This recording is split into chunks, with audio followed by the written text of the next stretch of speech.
안녕하세요. 사연에 빠지다의 DJ 민영입니다. 오늘도 두 가지 사연 준비되어 있는데요. 끝까지 들어주실 거죠? 구독과 좋아요 잊지 마시고요. 그럼 오늘의 사연 바로 시작할게요. 안녕하세요. 저는 유명 레스토랑에서 매니저로 일하고 있는 30대 중반의 여성입니다. 지난달 이혼 과정을 끝내고 승진까지 해서 새롭게 인생을 살고 있죠. 연애를 하고 결혼을 할 때만 하더라도 전 남편이 평생의 인연이 될 것이라고 조금도 의심하지 않았는데 결국은 6개월의 결혼 생활 후 이혼하고 말았답니다. 결혼이 애들 장난도 아니고 뭐 하는 짓이냐고 친척들 사이에서도 말이 많았어요. 하지만 아버지와 어머니께서 이를 갈며 그런 집구석하고 인연을 맺은 것 자체가 잘못이었다고 말하면서 제 편을 들어주셨답니다. 저희 집은 반찬 가게를 하고 있어요. 아버지도 어머니도 음식 솜씨가 엄청나시거든요. 어머니보다는 아버지가 더 좋으신 편이라 저희 집 주방은 아버지가 꽉 잡고 계시죠. 두 분의 음식 솜씨가 얼마나 좋은가 하면 동네에서는 물론이고 멀리서도 저희 집 반찬이 먹고 싶다고 찾아오실 정도예요. 김장 시즌만 되면 예약 주문이 끊이지 않아서 요즘은 한정 수량만으로 예약을 받고 팔고 있답니다. 그런 두 분을 보고 자란 저는 나중에 요리사가 되겠다는 꿈을 키웠어요. 그래서 칼질 연습도 하고 요리책도 많이 보고 직접 만들어 보기도 했답니다. 하지만 제게는 요리에 재능이 없었어요. 칼질이나 먹음직스럽게 플레이팅하는 것은 자신이 있었는데 그놈의 맛, 간을 잘 모르겠더라고요. 혀에 문제가 있나 싶어 병원을 가보기도 했는데 딱히 문제가 있는 것은 아니라고 하더군요. 그래서 결국 요리사가 되는 것을 포기한 저는 요리 사진을 찍는 일을 해야겠다 싶은 생각에 음식점 아르바이트를 하면서 홍보 사진을 찍는 일을 했답니다. 딱히 집에서 용돈이 부족한 것도 아닌데 그저 음식이 좋아서 저는 몇 군데 음식점을 다니면서 아르바이트를 했는데요. 그 중에서도 예약제로만 운영되는 고급 레스토랑에서 저의 일솜씨가 마음에 든다고 하시며 정직원 채용을 권해주셨어요. 그것이 인연이 되어서 지금까지도 일하고 있답니다. 요즘은 같은 계열의 다른 식당도 맡겨주셔서 눈꽃 뜰 새 없이 바쁘죠. 어떻게 보면 다행이라고 생각해요. 이혼에 대해서 생각할 시간이 없을 정도로 바쁘거든요. 남편을 만난 것은 취미로 나갔던 배드민턴 동호회였습니다. 친구 따라 왔다고 하면서 동호회에 가입하더니 넋살 좋은 성격으로 금방 동호회의 인기 스타로 자리 잡았죠. 저 역시도 호감이라면 호감을 갖고 있었고요.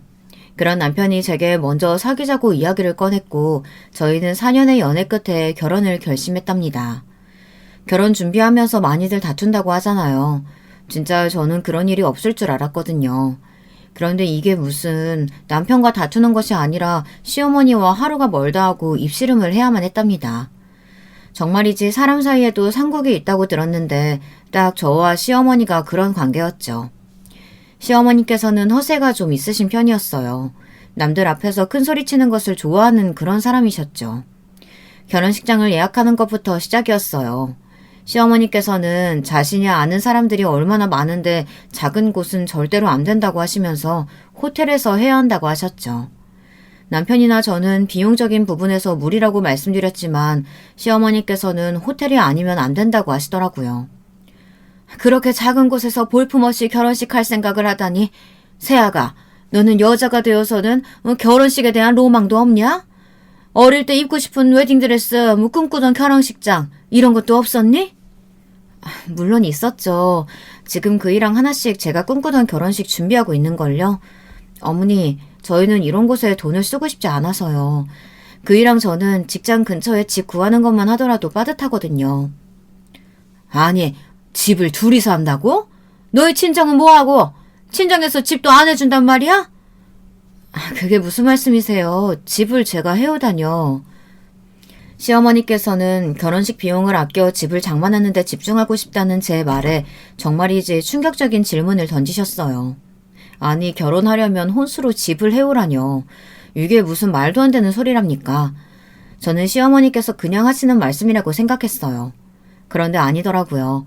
시어머니께서는 자기 아들이랑 결혼하면서 그런 것도 준비하지 않을 생각이었냐고 어처구니 없다는 표정으로 말씀하셨어요. 저는 얼이 나가버렸죠. 남편 역시 잔뜩 붉어진 얼굴로 동네 부끄럽게 무슨 소리냐고 시어머니를 말렸어요. 하지만 시어머니께서는 남편을 얼마나 자신이 훌륭하게 키웠는지를 강조하시면서 이렇게 훌륭한 남편감을 만났으면 그 정도는 해야 하는 것이 아니냐고 하셨죠. 말도 안 되는 소리 좀 그만하세요.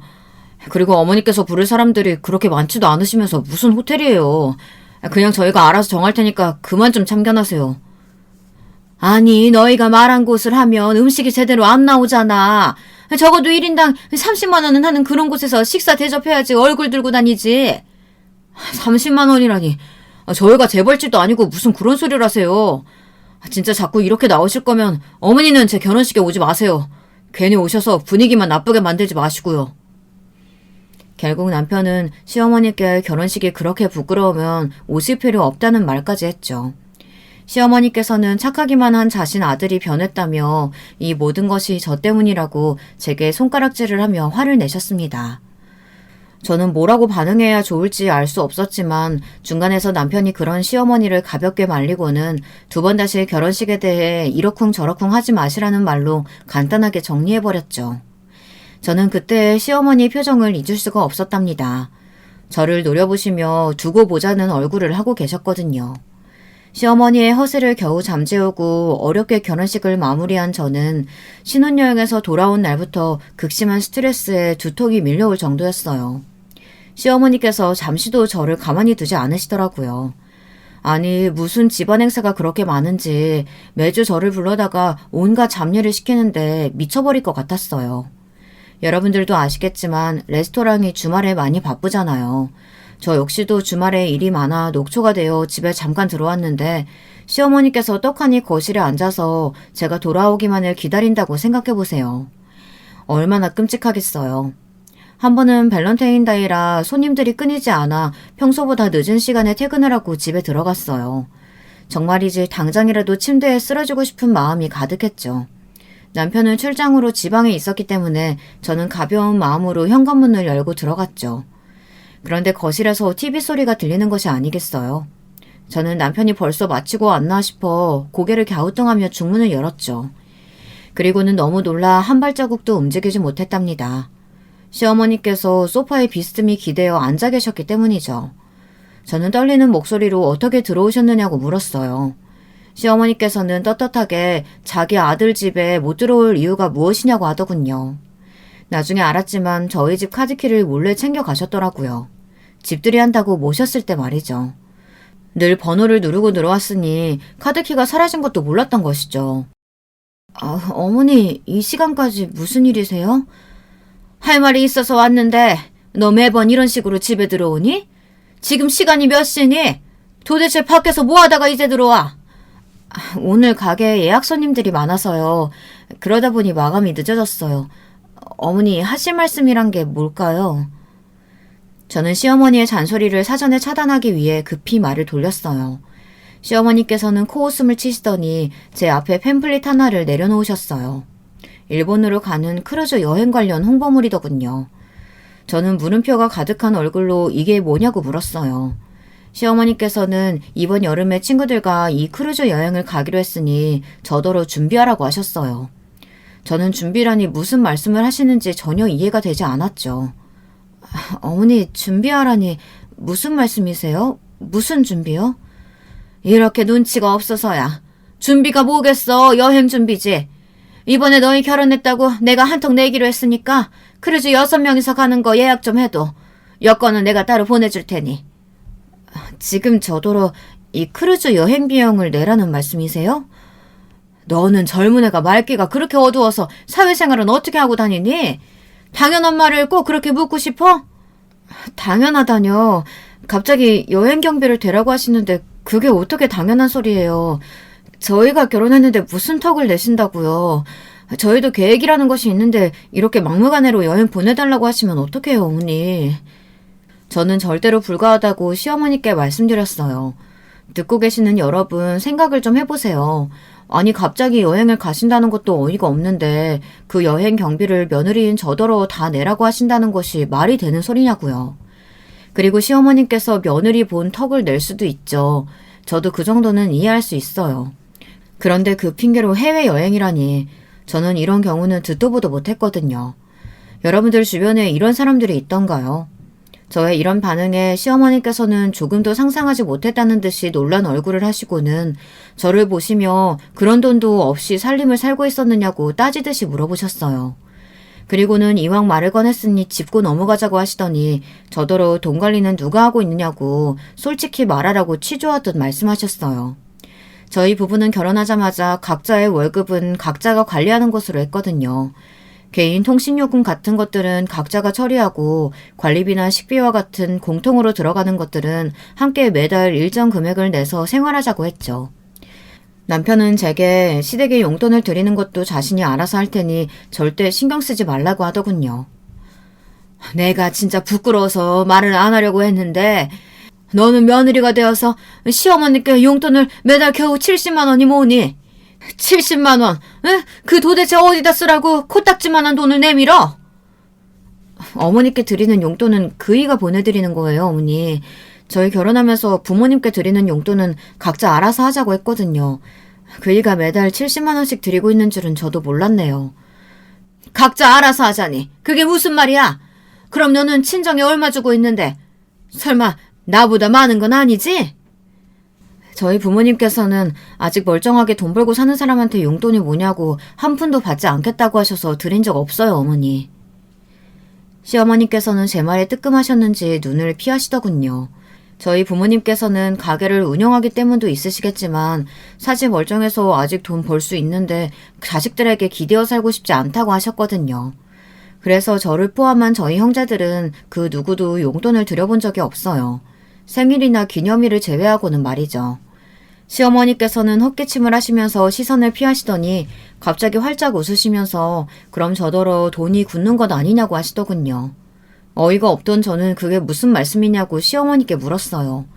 그랬더니 시어머니께서 제가 친정에 한 푼도 안 주고 있으니 돈이 굳는 거 아니냐며 그 돈을 자신에게 주면 되겠다고 하셨죠.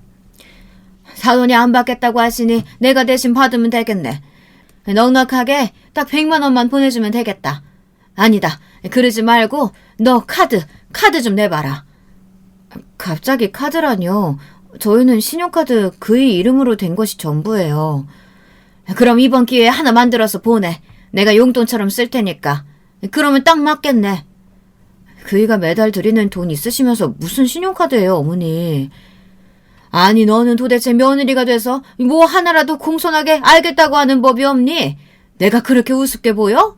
어떻게 며느리가 시어머니 알기를 을킬거리 개똥 취급을 해? 시어머니께서는 크루즈 여행도 안 된다. 용돈 100만 원도 많다. 거기다 신용카드도 못 준다고 말하는 저를 못마땅해 하시면서 다음 주까지 당장 처리해서 가져오라고 하셨어요. 저는 정중하게 거절의 의사를 밝혔지만 시어머니께서는 막무가내셨죠. 아무리 설득을 하려고 해도 소용이 없었죠. 시어머니께서는 분명 다음 주까지 해결하라고 했다고 하시고는 피곤하니 자야겠다고 하시면서 당당하게 안방으로 들어가셨어요. 방금까지 피곤해서 미칠 것 같았던 몸이 몇 배는 더 무겁게 느껴졌어요. 저는 한숨을 내쉬며 겨우 씻고 드레스룸으로 들어가 여분의 이불을 꺼내 몸을 뉘었죠. 다음날 아침 시어머니께서는 일찍부터 아침밥을 차리지 않고 뭐 하느냐고 잔소리셨어요. 저나 남편은 아침을 먹는 사람들이 아니라서 그동안 쉐이크 한 잔이면 충분했는데 시어머니는 전혀 아니시다 보니 졸지에 아침을 해야 하는 상황이었죠. 게다가 전날 시어머니 때문에 잠을 설친 저는 아침을 차릴 기운이 없었어요. 겨우 몸을 일으켜 밥을 차리는데 온몸이 천근만근 같았어요. 시어머니께서는 느려 터진 것이 군뱅이 같다고 옆에서 계속 잔소리셨지만 그 소리도 점점 멀어지는 것 같았죠. 다시 눈을 뜨자마자 보이는 것은 하얀 천장이었어요. 거기다 알 수 없는 소독약 냄새와 정신없는 소리들이 들려왔죠. 주변을 둘러보니 응급실이더군요.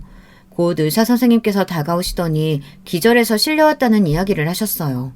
그리고는 임신 초기라는 놀라운 말씀을 하셨죠. 자세한 진찰은 산부인과를 가셔야 한다고 하시는데 그 뒷말은 하나도 들리지 않았어요. 제가 임신이라니 조금도 생각해보지 않았던 말이라 머리가 멍해졌어요. 곧 응급실을 나서니 남편의 모습이 보였어요. 출장지에서 바로 돌아온 모습이었죠. 남편은 저를 보자마자 갑자기 기절했다는 소식을 듣고 얼마나 놀랐는지 아느냐며 무슨 일이냐고 걱정스럽게 물었어요. 많이 놀란 남편의 얼굴을 보며 저는 산부인과 진료를 봐야 한다고 말했어요. 제 말의 의미를 알아챈 남편은 활짝 웃는 얼굴로 당장 함께 가자고 하더군요. 4주차였어요. 임신 초기에 절대적으로 조심하고 안정해야 한다고 의사 선생님께서 강조하시더군요. 특히 응급실에 실려올 정도로 제가 약해져 있다는 말씀과 함께 주의가 필요하다고 하셨죠.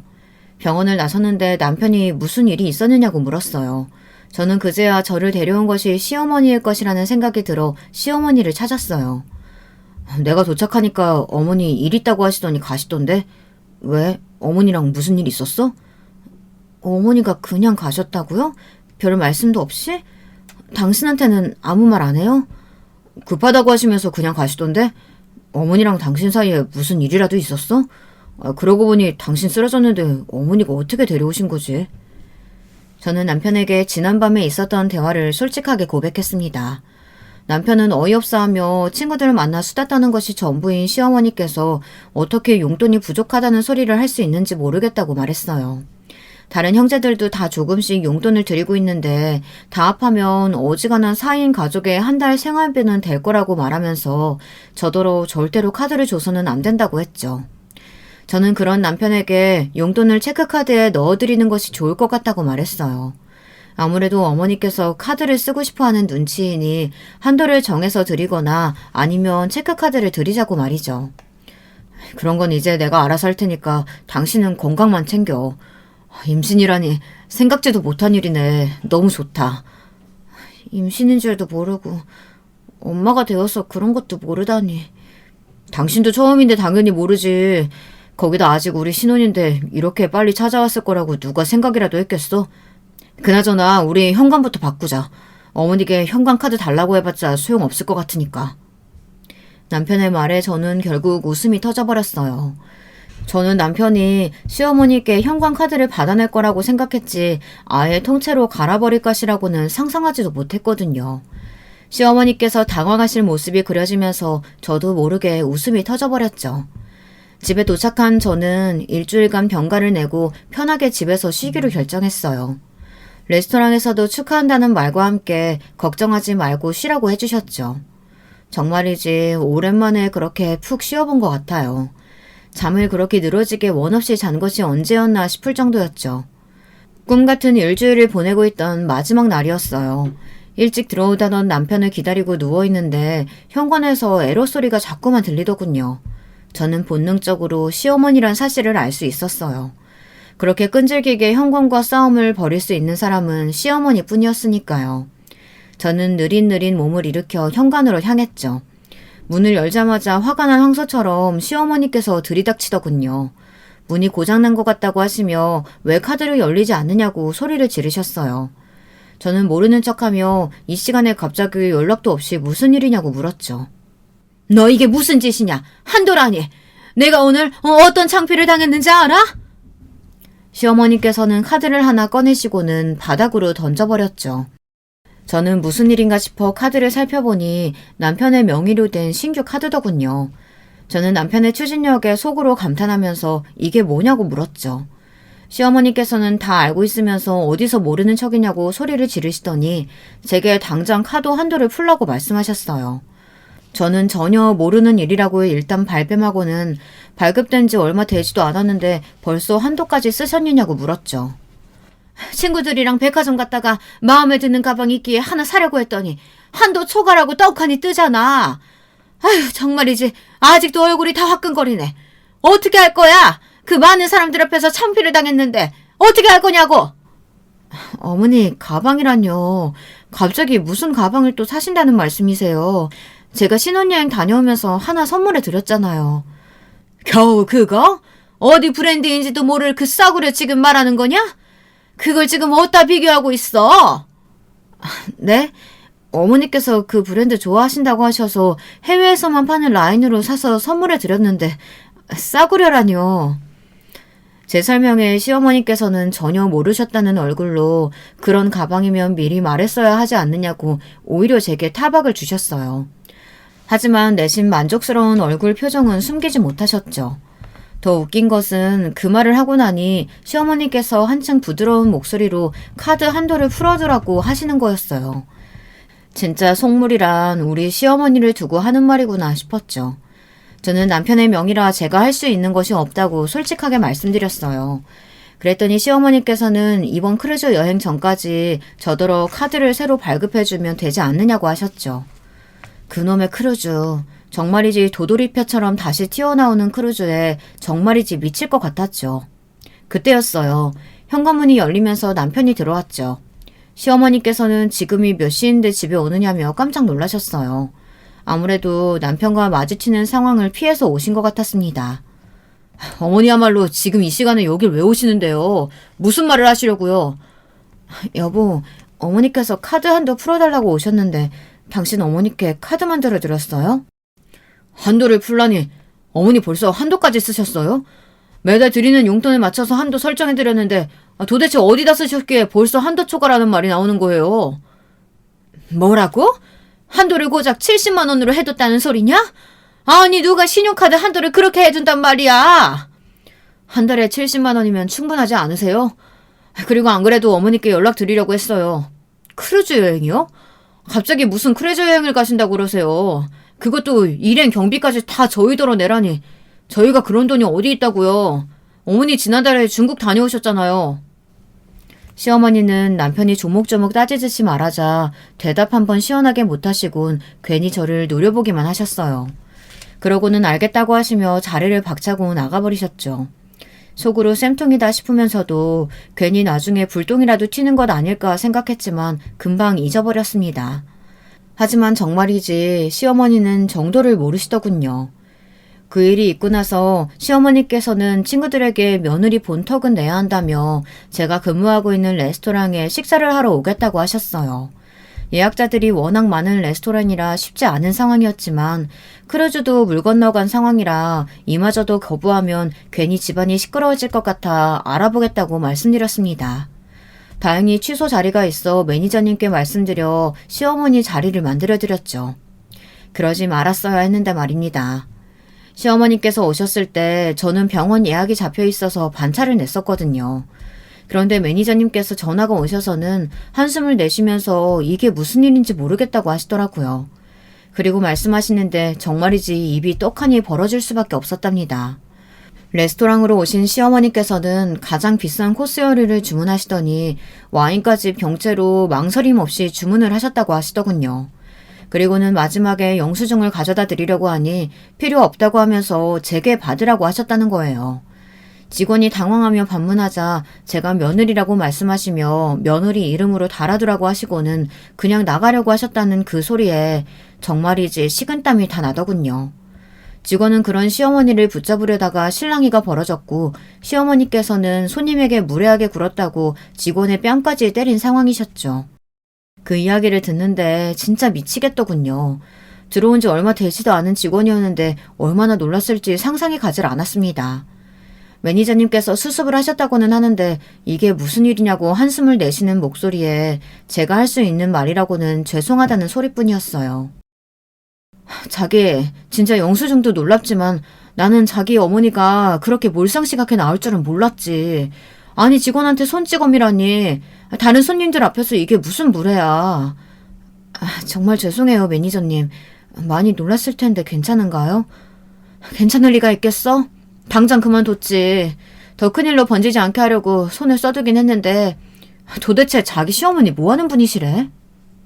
저는 몇 번이고 죄송하다 말씀드렸어요. 하지만 곧이어 받아든 영수증을 보는데 정말이지 머릿속이 새하얗게 번해버렸죠. 6명이 오셨다고 들었는데 무려 200만 원이 훌쩍 넘는 가격이 찍혀있더라고요. 코스 요리가 비싼 것은 둘째고 와인을 도대체 얼마나 드신 것인지 눈이 튀어나올 것만 같았죠. 매니저님은 제 월급에서 제하겠다고 말씀하셨고 저는 그걸 어쩔 수 없이 받아들여야만 했어요. 너무 화가 났지만 이미 벌어진 일인데 어쩌겠어요. 하지만 시어머니는 한 번으로 넘어갈 생각이 없으신 것 같았어요. 그 사건이 있고 한 달 후 제 인생에서 절대로 잊을 수 없는 사건이 벌어졌어요. 제가 이혼이란 단어를 처음 생각하게 된 계기나 다름없는 사건이었죠.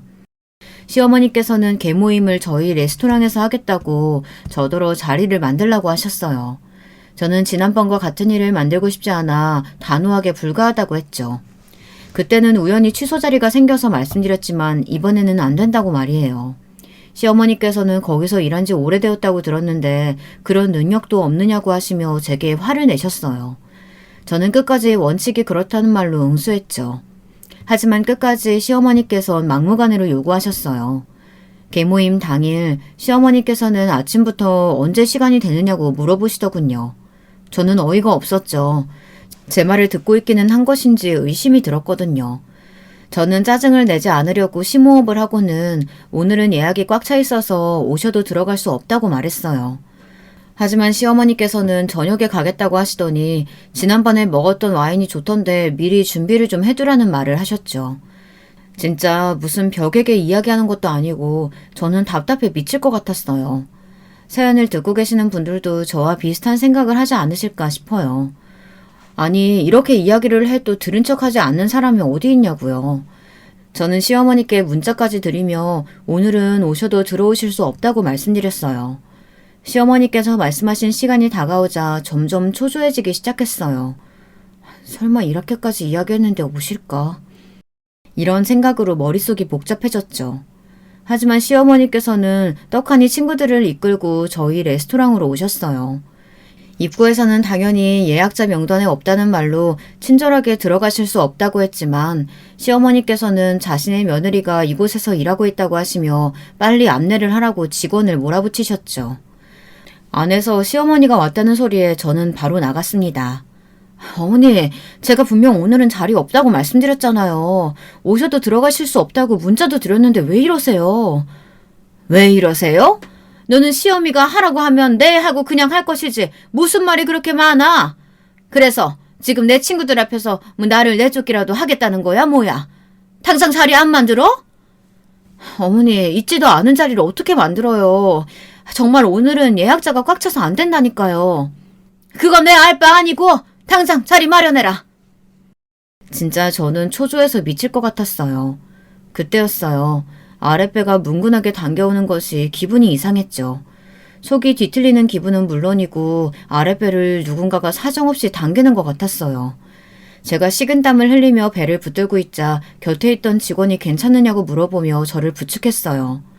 밖의 상황에 달려오신 매니저님께서 고통으로 일그러진 제 얼굴을 보시고는 당장 119를 불러야 한다고 말씀하셨죠. 그런데 참 너무나도 어처구니 없는 것이 저는 이렇게 아파 죽겠는데 시어머니께서는 저더러 괜히 수쓰지 말라는 말을 하시면서 어서 일어나 자리나 만들라는 그런 소리나 하고 계신다는 것이었죠. 매니저님께서는 사람 아픈 것이 보이지 않느냐고 버럭 소리를 지르셨어요. 시어머니께서는 어디서 손님에게 행패냐고 화를 내셨지만 매니저님께서는 무시하시고는 제가 정신을 잃을까 걱정되셨는지 자꾸만 말을 걸어주셨죠. 곧 119가 도착하는 것이 보였습니다. 그리고 저는 정신을 잃었죠. 그날 저는 아이를 잃어야만 했답니다. 누구의 탓을 해서는 안 된다고 하지만 저는 시어머니가 무척이나 원망스러웠어요. 시어머니께서 그렇게 오셔서 행패를 부리지 않으셨다면 그런 일이 일어나지 않을 것이라고 생각했거든요. 하지만 제가 시어머니를 용서할 수 없다고 생각한 것은 그 이유였어요. 병원에 누워있는 제게 찾아온 시어머니께서 한심하다는 듯이 혀를 차며 말씀하셨죠. 아니, 몸 관리를 어떻게 했길래 우리 귀한 손주를 보내? 아휴, 결혼하기 전부터 건강검진 싹 했어야 하는데. 아휴, 아까운 내 손주. 지금 이 일이 누구 때문인데 그런 말씀을 하세요, 어머니? 뭐야, 뭐 그럼 내 탓이라는 거야? 내가 유산하라고 뭐 너한테 시키기라도 했어? 아니면 제발 애 떨어지라고 기도라도 했다는 거야? 본인이 관리 못했으면서 지금 누구한테 탓을 돌려? 내가 말을 안 해서 그렇지 너 때문에 얼마나 부끄러우는지 아니? 저는 시어머니의 말씀에 이성을 잃을 것만 같았어요. 저는 이를 악물고 당장 병실에서 나가달라고 했어요. 시어머니께서는 그렇지 않아도 가려고 했다고 하시면서 몸 회복하고 나면 레스토랑에 다시 나갈 생각이냐고 물어보시더군요. 저는 시어머니와 관계없는 일이라고 선을 그어버렸죠. 하지만 시어머니께서는 다시 나갈 생각이라면 그날 못했던 개모임을 해야 하니 날짜를 정해서 알려달라고 하시곤 나가버리셨어요. 진짜 어떻게 인간이 이럴 수가 있나 싶었죠. 그리고 이런 시어머니와는 하루도 더 같이 가족으로 엮이고 싶지 않았습니다. 저는 퇴원하고 집에 오자마자 제 짐을 정리하기 시작했어요. 뒤늦게 제가 퇴원했다는 사실을 안 남편이 들어와 이게 무슨 일이냐고 물었지만 저는 입을 꾹 다물고 제 물건을 차곡차곡 담기만 했어요. 여보, 갑자기 무슨 일이야? 당신 이렇게 무리해서 움직이면 안 되는 거 몰라? 의사 선생님께서 퇴원은 시기상조라고 그렇게 말리셨다는데 왜 이래? 다 필요 없고 우리 이혼하자. 나는 더 이상 당신이랑 못 살겠어. 그건 또 무슨 소리야? 이혼이라니. 여보, 당신이 지금 아이 때문에 스트레스 받은 것 같은데 나는 더 이상 당신 어머니랑 가족으로 못 사니까 당장 이혼해. 남편은 시어머니와 무슨 일이라도 있었느냐며 자신에게 속 시원히 다 이야기해달라고 했어요. 저는 이미 마음을 굳혔는데 다른 말이 뭐가 더 필요하겠냐고 그냥 서류 정리나 하자고 했죠. 남편은 이렇게 헤어지는 것은 있을 수 없는 일이라며 제발 이유라도 좀 알자고 몇 번이나 저를 붙잡았죠.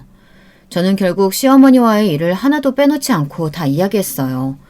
병원에 있는 저를 찾아와 한 소리까지 전부 다 말이죠. 제 이야기를 들은 남편은 더 이상 저를 붙잡고 있던 손에 힘을 주지 못하더군요. 그저 어떻게 그런 일이 있을 수 있느냐고 중얼거리기만 했죠. 바닥으로 무너져 내려 중얼거리는 남편을 보는데 애틋한 마음이 들었어요. 이혼을 결심한 마음이 자꾸만 흔들렸죠. 저는 눈을 질끈 감고는 남편에게 이혼 서류 완성되는 대로 연락을 하라고 하고는 집을 나왔습니다. 친정으로 돌아간다는 것이 쉬운 일은 아니었어요. 부모님께서 얼마나 속상해하실지 상상조차 되지 않았거든요. 저는 쭈뼛거리며 반찬 가게 안으로 들어갔어요. 캐리어를 양쪽에 하나씩 끌고 있는 저를 보신 어머니께서는 아무 말씀도 하지 않으시곤 그저 저를 꼭 안아주기만 하셨어요. 반찬 포장을 마치고 나오시는 아버지도 저를 보시고는 제 짐을 끌고 안으로 들어가셨죠. 제 방은 그대로였어요. 방금 청소를 마친 것처럼 뽀송한 이불과 함께 공기청정기가 돌아가고 있었죠. 아버지께서는 그 어떤 말도 필요 없으니 그저 좋은 생각만 하고 푹 쉬라고 하셨어요. 저는 그렇게 나가시는 부모님의 등 뒤에 대고 죄송하다는 말밖에 할 수 없었답니다. 이혼 절차는 생각보다 빠르게 진행되었어요. 남편 역시 제 의사를 꺾을 방법이 없다는 것을 누구보다 잘 이해해 주었죠. 저는 다니던 레스토랑을 그만둘 생각이었어요. 하지만 사장님께서는 제게 다른 식당의 홍보 일을 당분간 맡아가면서 매니저로서의 일을 배워볼 생각이 없느냐고 훨씬 좋은 조건을 제시해 주셨죠. 제가 해보고 싶었던 일이라 거절할 수 없는 조건이었어요. 저는 일주일 정도 몸을 추스르고는 다시 일을 시작했어요. 그리고 문제의 그날이 다가왔죠. 그날은 퇴근도 일찍 했겠다 부모님 가게에 일을 도와드릴 생각이었어요. 오랜만에 맛깔스러운 사진들도 좀 찍고 인터넷에 홍보도 할 계획이었죠. 그런데 홀에서 이상한 소리가 들리더라고요. 옥신각신하는 소리와 함께 어머니가 화내시는 목소리도 간간히 섞여 있었죠. 저는 무슨 일인가 싶어 홀로 나갔다가 깜짝 놀라고 말았습니다. 시어머니께서 떡하니 서 계셨기 때문이에요. 저는 놀란 마음을 추스르고 여기는 어떻게 오셨느냐고 물었어요. 반찬 가게에 반찬 사러 왔지 뭐하러 왔겠니? 여기 이것도 좀 싸주시고요. 그래도 명색이 제가 따님 시어머니인데 넉넉하게 좀 담아주세요. 어머니, 그이한테 못 들으셨어요? 저희 이혼하기로 했는데요. 들었다. 네가 하자고 했다며? 아주 뭘 잘했다고 이혼을. 어처구니가 없어서. 사돈, 여기 이 양념갈비도 주세요. 시어머니께서는 마치 저녁 메뉴를 이야기하듯이 이혼에 대해 말씀하셨어요. 어머니께선 치가 떨린다는 표정으로 사실만큼 사셨으면 당장 나가달라고 하셨죠. 그리고 두 번 다시는 이 가게에 오지 말라고 하시면서요. 그런데 시어머니의 반응이 아주 가관이더라고요. 시어머니께서는 잘 먹겠다고 하시면서 계산도 하지 않으시고 그냥 나가려고 하셨어요. 당황한 어머니께서 계산하고 가셔야지 왜 그냥 가시냐고 붙잡으셨어요. 반찬만 120만 원어치 달라고 하셨으면서 지금 어딜 그냥 가시려고 하세요? 아니, 지금 제가 누군지 모르세요? 어떻게 저한테 돈을 받을 생각을 하세요? 저요, 댁내 따님 시어머니예요. 자기 잘못으로 애 보낸 것도 그저 운이 나빴구나 하고 넘어가고 있는데 이 정도 반찬 가지고 지금 돈을 내라뇨? 말 같지도 않은 억지 부리지 마시고 반찬 필요하시면 돈 내고 가세요. 이게 무슨 행패세요? 그리고 자꾸만 제 잘못인 것처럼 말씀하시는데 제가 누구 때문에 스트레스를 받았는데요. 내 탓이라고 말하고 싶은가 본데 그게 다 네가 몸이 약해서 그런 거야. 사돈어른, 이렇게 큰 반찬 가게 하시면서 어떻게 따님 보양식 하나 제대로 못 먹이셨대요? 사돈, 말이 지나치시네요. 하긴 벽하고 이야기하는 것이 낫지. 말이 통해야 말을 하지. 더 이상 말 섞고 싶지 않으니까 빨리 120만 3천 원 결제하고 가세요. 제가 왜요? 이 정도는 정으로 줄 수 있잖아요? 그동안 따님 때문에 제가 받은 손가락질에 비하면 아무것도 아니죠. 딸 가진 죄인이란 말도 모르세요? 시어머니께서는 끝까지 뻔뻔하게 대답하셨어요. 저는 자꾸 이렇게 나오시면 경찰에 신고하겠다고 응수했죠. 시어머니께서는 아무리 장사한다고 하지만 이렇게 교양이 없어서야 되겠느냐며 오히려 큰 소리를 치셨어요. 그때였어요. 안쪽 부엌에서 반찬을 만들고 계셨던 아버지께서 더 이상 참지 못하고 뛰쳐나오셨죠. 밥을 짓고 계셨는지 한쪽 손에는 주걱을 가지고 계시더라고요. 아버지께서는 잔뜩 화가 나신 얼굴로 금방이라도 주걱을 휘두를 기세였어요. 시어머니도 그런 아버지의 모습에 긴장하셨는지 한 걸음 물러나셨어요. 저 역시 조마조마한 마음으로 아버지께 들어가시라고 말씀드렸지만 아버지께서는 그런 제 팔을 부드럽게 밀어내셨어요. 가만히 듣고 있으니 이게 무슨 개 짖는 소리도 아니고 지금 뭐라고 했어? 우리 딸이 뭐 어쩌고 어째? 교양? 당신은 그렇게 교양이 넘쳐서 무전치식이나 하려고 하는 거야? 바깥사돈, 말 그렇게 함부로 하지 마세요. 며느리가 잘못하는데 시어머니가 되어서 가만히 있으란 말이세요? 일이 바쁘다고 집안 살림은 나몰라 하더니 결국에는 애까지 잃어버리고 이렇게 흠 많은 며느리 받아주는 시애미가 어디 있냐고요? 흠이라뇨. 사돈이야말로 그동안 우리 딸애한테 저지른 행동들 사과하고 여기에는 얼씬도 하지 마시라고요. 사과라니. 이따위 집에서 키운 딸아이 며느리로 받아준 것만 하더라도 감사하게 생각하셔야죠. 제가 말을 안 해서 그렇지 고작 이런 애랑 결혼하라고 키운 우리 아들이 아니란 말입니다. 철석. 시어머니의 외침에 결국 참지 못한 친정아버지께서 주걱을 크게 휘두르셨어요. 시어머니의 뺨에 불꽃이 튀는 것 같았죠. 시어머니께서는 크게 휘청거리시며 바닥으로 쓰러지셨어요. 가게에 있던 손님들은 물론 저와 어머니까지 헉하고 숨을 들이마시는 소리가 울렸어요. 씩씩거리던 아버지께서는 바닥에 주저앉은 시어머니를 보며 외치셨죠. 귀하게 키운 우리 딸이야. 당신 아들이 잘났으면 얼마나 잘났는지 모르겠지만 우리 딸아이도 마찬가지로 귀한 자식이라고. 그런데 뭐? 흠이 많아? 내 딸한테 지옥보다 더한 시간 겪게 만든 인간이 누군데 그런 말을 하는 거야? 어떻게 나한테? 고소할 거야. 내가 싹 다 고소해서 콩밥 먹일 테니까 그런 줄 알라고. 감히 어디에 손을 대? 무식하게. 무식? 그래, 나 무식하다. 당신은 뭐가 잘났는데? 고소하고 싶으면 마음대로 해봐. 누가 겁낸 줄 알고? 시어머니께서는 각오하라고 하시고는 허둥거리며 가게를 나가셨어요. 아버지께서는 그런 시어머니를 보며 소금을 한 주먹 가져와서는 가게 앞에 골고루 뿌리시며 2번 다시 오지 말라고 소리를 지르셨죠. 그렇게 하고 나서도 분이 풀리지 않으셨는지 한동안 아버지께서는 의자에 앉아 숨을 고르고 계셨어요. 저는 가만히 아버지의 손을 잡아드렸죠. 아버지께서는 그런 제 손을 토닥거리시며 저런 시어머니를 어떻게 견디고 있었느냐며 고생이 많았다고 저를 위로해 주셨어요. 한바탕 난리가 나고 솔직히 걱정이 되었어요. 어떻게 되었든 먼저 주걱을 휘두른 사람은 아버지잖아요. 일이 커지면 분명 아버지께서 피해를 보실 것 같았죠. 저는 몇 번이나 망설이다가 남편에게 전화를 걸었어요. 잔뜩 피곤한 목소리로 전화를 받은 남편에게 저는 낮에 있었던 일을 이야기했죠. 제 이야기가 끝나도록 남편은 한마디도 하지 않았어요. 초조해진 저는 시어머니께서 고소하신다고 하는데 말려줄 수 없겠느냐고 물었어요. 제 말에도 한동안 침묵만 지키고 있던 남편은 무슨 고소냐며 아무런 걱정도 할 필요 없다고 하곤 오히려 자신이 대신 사과하고 싶다고 말했죠. 끝까지 못난 모습만 보이네. 내가 조치를 취했어야 했는데 미안해. 당신 많이 놀랐겠다. 장모님이랑 장인어른은 어떠셔? 당신 탓 아닌 거 알아. 어머니에 대해서 내가 모르겠어? 당신이 뭐라고 해도 그 자리에서나 잠깐 알아듣는 척 하시지 결국에는 자기 마음대로 하실 분이잖아. 그러니까 당신도 너무 힘들어하지 마. 나는 그저 우리 이혼이 다른 사건 없이 이대로 끝났으면 좋겠어. 그래, 내가 이런 일 안 일어나도록 할게. 미안하다, 정말. 내가 입이 10개라도 할 말이 없어. 전화 너머로 괴로워하는 남편의 목소리가 생생하게 들려왔어요. 하지만 제가 더 이상 해줄 말도 행동도 없었죠. 그저 부탁한다는 말만 남기고 전화를 끊어야만 했어요. 그렇게 일주일이 흘렀죠. 저는 내용 증명이나 고소장이 집으로 오면 어떻게 해야 하나 걱정이 돼서 좀처럼 안정이 되지 않았어요.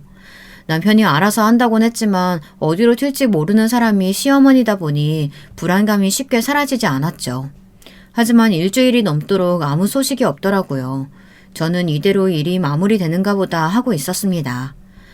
하지만 제가 안심하고 원래의 생활로 돌아가려는데 역시나 시어머니께서 레스토랑으로 찾아오셨더라고요. 시어머니가 저를 찾는다는 말에 심장이 빠르게 뛰면서 머릿속이 하얗게 변해버렸어요. 도대체 얼마나 더 저를 괴롭혀야 직성이 풀리신다는 말인가 싶으면서도 오늘은 어떻게 이 일을 수습해야 하나 그 생각만으로도 속이 울렁거렸죠.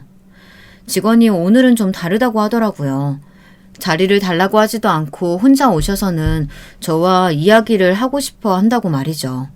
그래서 매니저님이 직원 사무실로 안내를 해드리라고 했다고 말해주었어요. 저는 빠른 걸음으로 사무실로 들어갔어요. 문을 열고 들어갔는데 충격을 받고 말았답니다. 고작 일주일 정도 지났을 뿐인데 시어머니의 모습이 제가 아는 그 모습이 아니었거든요.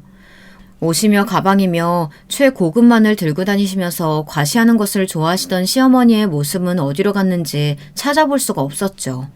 오히려 잠을 한숨도 못 잔 사람처럼 눈 밑에 짙은 다크서클을 하며 10년은 좋게 늙어버린 모습을 하고 저를 기다리고 계셨어요. 저를 부르는 목소리가 아니었다면 시어머니라고 알아보지 못할 정도였죠. 저를 보자마자 시어머니께서는 벌떡 일어나시더니 제 손을 잡으셨어요. 뿌리치려고 했지만 어찌나 강한 힘을 쥐고 계시는지 풀 수가 없었어요. 내가 잘못했다. 내가 말이 막 나왔어. 생각도 안 하고 미안하다. 내가 이렇게 빌게. 어머니, 갑자기 왜 이러세요? 이번에는 무슨 바람이 불어서 이러시는 거예요? 그냥 내가 너무 잘못했다는 생각이 들어서 이렇게 너한테 사과를 해야지 안 그러면 안 될 것 같아서 찾아왔어. 내가 진짜 미안했다. 나 때문에 마음고생 많았지? 죄송하지만 어머니, 저 어머니가 어떻게 하시든 그이랑 이혼하는 건 변하지 않아요. 안다. 그렇게 쉽게 변할 거면 처음부터 이혼 소리도 하지 않았겠지. 그저 그냥 나를 용서해다오. 그거면 충분하다. 시어머니께서는 딱 한 번만 용서해달라고 하시면서 손이 발이 되도록 빌기 시작하셨죠. 그런데 뭔가 기분이 좀 이상하더라고요. 눈물을 글썽거리시며 사과를 하는데 이게 그냥 사과가 아닌 것 같았죠. 그런 제 의심에 확신이 더해진 것은 시어머니의 이상한 요구였어요. 자꾸만 제게 용서했다는 말 한마디만 남편에게 해주면 안 되냐고, 그러면 다시는 눈앞에 나타나지 않겠다고 하시더라고요. 반복되는 그 말에 저는 제가 모르는 일이 있구나 싶었습니다. 저는 시어머니께 갑자기 왜 사과하려고 하시느냐고 물었어요. 사실대로 말씀을 해주셔야 도울 수 있다고 했죠. 처음에는 다른 일이 뭐가 있겠느냐고 하시면서 그저 미안해서 찾아왔다고 하시던 시어머니께서는 자꾸만 제가 물어보자 횡설수설 하시면서 이야기를 하셨어요. 용돈도 다 끊어버리고 다른 자식들도 연락이 안 되고 내가 사채를 좀 썼는데 거기서는 자꾸 갚으라고 연락이 오고 너한테 용서만 받으면 그래도 우리 아들이 다 해결해주지 않겠어? 그러니까 네가 우리 아들한테 나 용서했다고 딱 한마디만 해줘. 결국 저나 저희 가족에게 미안한 감정은 하나도 없으시군요. 그저 어머니 생활이 불편해지자 찾아오신 거였네요. 내가 진심으로 미안해하든 안 하든 그게 무슨 상관이겠어. 그냥 빨리 아들한테 용서했다고 하라니까? 시어머니께서는 제가 좀처럼 자신이 원하는 대답을 해주지 않자 결국 폭발하셨어요. 그저 용서했다는 한마디가 뭐가 그렇게 어려운 일이냐고, 그 한마디면 다 해결이 될 일을 가지고 뭐하는 짓이냐며 짜증을 내셨죠. 저는 가까스로 시어머니의 손을 풀어내고는 절대 죽어도 용서할 수 없다고 말했어요. 시어머니께서 저와 저희 가족들에게 저지른 행동을 어떻게 잊을 수가 있겠느냐고 말이죠. 시어머니께서는 뒤늦게 아차하는 심정으로 저를 붙잡으려고 하셨지만 어림도 없었죠. 저는 시어머니를 레스토랑 밖으로 쫓아내고는 한 번 더 찾아오면 경찰을 부르겠다고 엄포를 놓았어요. 시어머니께서는 저를 애타게 부르셨지만 저는 뒤도 돌아보지 않았죠. 그 뒤로 시어머니의 소식을 들었어요. 남편이 끝내는 등을 돌리고 말았는지 남편을 포함한 자식들에게 버림받고 결국은 집을 팔아 빚을 정리하셨다고 하더군요. 그리고는 시골로 내려가셨다고 해요. 시어머니의 고향이라고 하는데 거기서도 그다지 환영받는 존재는 아닌 것 같더라고요. 저와 남편은 합의 이혼으로 깔끔하게 서류 정리를 했습니다. 남편은 마지막까지 제게 미안하다는 말만 반복했고 저는 차마 괜찮다는 말이 나오질 않아 알겠다고만 했어요. 6개월의 파란만장한 결혼 생활을 정리하고 저는 제 일에 좀 더 자부심을 가지기로 마음먹었습니다. 언젠가는 남편을 편안한 상태에서 만날 수도 있겠죠. 그날이 올지는 모르겠지만 지금의 제 마음으로는 남편도 저와의 결혼 생활은 다 잊고 자신의 행복을 찾기를 바랄 뿐입니다. 그리고 이대로 영원히 다시는 마주치지 않았으면 좋겠네요. 그 편이 저에게도 남편에게도 좋은 일이 아닐까 싶습니다. 제 이야기 끝까지 들어주셔서 감사합니다. 여러분, 오늘도 좋은 하루 보내세요. 여러분, 두 번째 사연 시작하기 전에 좋아요, 구독 꼭 눌러주실 거죠? 그럼 두 번째 사연 바로 시작합니다. 오늘 소개해드릴 사연은 50대 여성 사연자분께서 보내주신 인생 이야기예요. 특히 고부관계가 담겨 있는데요. 어떤 희로애락이 펼쳐질지 저와 함께 만나보시겠어요? 안녕하세요. 제가 올해에는 정말 오랜만에, 아니 거의 처음으로 제가 겨울 김장김치 담그는 걸 쉬어봤는데요. 어찌나 한적하고 좋던지요. 여유가 생기니까 저의 지난 날을 더욱 돌아보게 되면서 사연을 써볼 생각도 나더라고요. 불과 몇 년 전에 저였다면 이렇게 유튜브나 실컷 보면서 사연까지 써버리라고는 상상도 못 해봤을 거예요. 어떻게 될지 앞날을 예측할 수 없이 살아가는 게 인생인 듯 싶어요. 저는 3남매 마지로 태어났는데요. 친정 집안이 저 어렸을 때까지만 해도 꽤 부유한 편이었어요. 친구들에 비해서도 제가 하고 다니는 행색이 확실히 괜찮다는 걸 그 나이에도 충분히 인식하고 있을 정도였죠. 그런 시기는 오래가지 못했답니다. 제 나이 12살 때였네요. 집이 완전히 망해버렸어요. 어이, 윤 사장! 좋은 말로 할 때 내 돈 내놔. 사람 인내심을 이렇게 시험할 건가? 설마 돈 안 갚고 도망갈 생각은 아니겠지? 그렇다면 지옥까지 쫓아가 줄 거야? 저 자식을 봐서라도 비겁하게 야반 도주는 안 할 거라고 믿는다. 집에 있는 숟가락 한 짝까지 다 팔아서라도 내 돈 갚아! 집에는 험악한 표정을 한 어른들이 불시에 들이닥치기도 했었죠. 제 남동생들이 그때 9살, 8살이었는데요. 둘 다 기억력이 안 좋은 건지 모든 걸 다 기억하기엔 그때가 너무 어린 나이였던 건지 집안이 풍비박산 났었던 게 제 동생들은 별로 기억이 안 난다 그러더군요. 넓은 집에서 살다가 좁아터진 집으로 이사가게 됐다는 사실만 머릿속으로 남아있대요. 그런데 저는 그 시기의 모든 순간들을 다 기억하거든요. 성인 되고 나서는 사실 흐릿해졌었는데 희한하게도 나이를 더 먹으니까 그때의 일들이 다시 되살아나대요. 사람의 뇌가 작용하는 건 참 웃긴 원리인 것 같네요.